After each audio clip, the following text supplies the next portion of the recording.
اور قیامت کے دن ہر نعمت کے بارے میں سوال ہوگا۔ جس طرح اور نعمتیں ہیں اسی طرح ایک جوانی کی نعمت ہے، شہوت ایک نعمت ہے، اس کے صحیح طریقے کا، اس کے استعمال کا صحیح طریقہ جس پہ انسان کو ثواب بھی ملتا ہے، صحت بھی باقی رہتی ہے، عزت بھی باقی رہتی ہے، اور قیامت کے دن کی عزتیں بھی اس کو ملتی ہیں، وہ بھی بتایا۔ وہ طریقہ یہ ہے کہ جب بچہ بچی بالغ ہو جائے، مناسب جلدی رشتہ مل جائے تو شادی کر دی جائے شریعت کے مطابق، سنت کے مطابق، اور یہ اپنی اس طبعی ضرورت کو شریعت کے مطابق پورا کریں، اللہ کے ہاں بھی اپنا مرتبہ اور مقام بڑھائیں اور دنیا کے اندر بھی پرسکون زندگی پائیں۔ اور یہ ایک امانت ہے جس کے بارے میں قیامت کے دن سوال ہوگا۔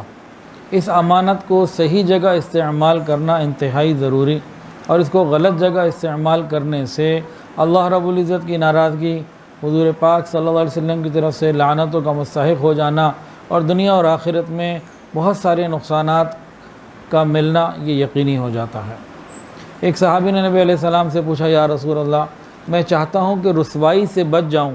فرمایا کہ زنا سے بچو۔ انسان کی زندگی میں اللہ رب العزت نے ہر چیز کا ایک کوٹا مقرر کیا ہے۔ کوئی بھی پیدا ہوتا ہے، اس کے دن اتنے ہیں، راتیں اتنی ہیں،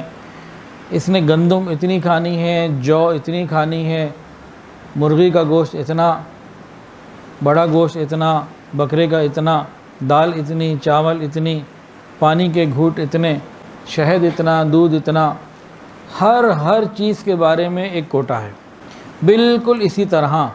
انسان کتنی مرتبہ اپنی زندگی میں اس نعمت کو استعمال کر سکتا ہے، اس کا بھی کوٹا ہے۔ حلال طریقے سے کرے گا تو خوشیاں بھی پائے گا، اللہ کی رضا بھی پائے گا، اور اگر اس کو حرام طریقے سے پورا کرے گا، کچھ لوگ ہوتے ہیں کہ وہ اپنے کوٹے کو شادی سے پہلے استعمال کر لیتے ہیں، پھر شادی کے بعد پریشانی، تو اس کا بھی ایک کوٹا ہے اور اس کے بارے میں بھی سوال ہوگا۔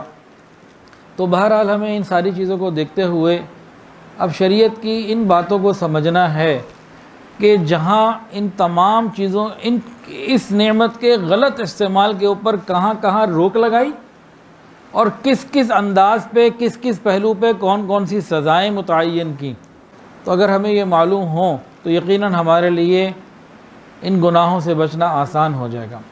آج کل بے حیائی کا دورہ ہے، اللہ کرے یہ بے حیائی کے سیلاب کو روکنے میں کسی درجے میں تو یہ کام آئے نا،